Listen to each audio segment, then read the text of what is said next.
પારુલ યુનિવર્સિટીની હોસ્ટેલ કેમ્પસમાં વિદેશી અને ભારતીય વિદ્યાર્થીઓ વચ્ચે મારામારી.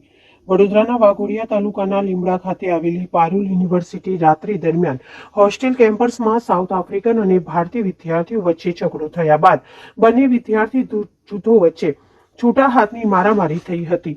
ત્યાં ઉભેલા કોઈ વિદ્યાર્થીએ સમગ્ર મારામારીની ઘટના પોતાના મોબાઈલમાં કેદ કરી લીધી હતી, જે બાદ આ લોહિયાળ ઘર્ષણનો વિડીયો સોશિયલ મીડિયામાં વાયરલ કર્યો છે. અંગે પ્રાપ્ત માહિતી અનુસાર વડોદરાના વાઘોડિયા તાલુકામાં લીમડા ગામ ખાતે આવેલી પારુલ યુનિવર્સિટીની વૈભવી યુનિવર્સિટીમાં ગણના થાય છે, જેમાં સમગ્ર ભારત તેમજ વિદેશમાંથી વિદ્યાર્થીઓ અભ્યાસ અર્થે આવતા હોય છે. ત્યારે પારુલ યુનિવર્સિટી હોસ્ટેલ કેમ્પસમાં ભારતીય અને સાઉથ આફ્રિકન વિદ્યાર્થીઓ વચ્ચેની રંગભેદની ટિપ્પણીને લઈને ઝઘડો થયો હતો. બંને વિદ્યાર્થી જૂથ વચ્ચે લોહિયાળ ઘર્ષણ સર્જાયું હતું. આ ઘટનાને અંગે અન્ય વિદ્યાર્થીઓના પણ ટોળા એકત્રિત થઈ ગયા હતા. સમગ્ર ઘટનાનો એક અન્ય વિદ્યાર્થીએ આ વિડીયો પોતાના મોબાઈલમાં કેદ કરી લીધો હતો, જે વિડીયો સોશિયલ મીડિયામાં વાયરલ થયો છે.